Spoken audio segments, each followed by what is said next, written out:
Today's latest current affairs మనం చూసుకున్నట్లయితే ఇటీవల మొదటి అంతర్జాతీయ సోలార్ ఫెస్టివల్ ఎక్కడ జరిగింది?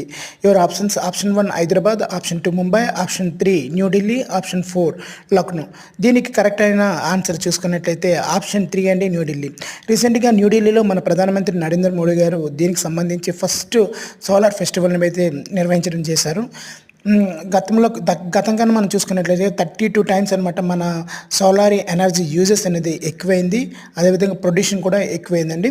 అయితే చైనా అనేది టాప్ ప్లేస్లో ఉందండి. ఎక్కువగా మనకి సోలార్ ఎనర్జీని ప్రొడ్యూసింగ్ చేసే కంట్రీ ఏదంటే చైనా. అండ్ ఇండియాలో చూసుకున్నట్లయితే కర్ణాటక అండి. కర్ణాటక స్టేట్ అనమాట ఎక్కువగా సోలార్ ఎనర్జీని ప్రొడ్యూస్ చేస్తుంది. అదేవిధంగా Sanchi is the solar city in India అండి. సాంచీ సిటీ అనమాట మనకు మధ్యప్రదేశ్లో ఉంటుంది. ఆ సిటీని మనము సోలార్ సిటీ అని అంటాము.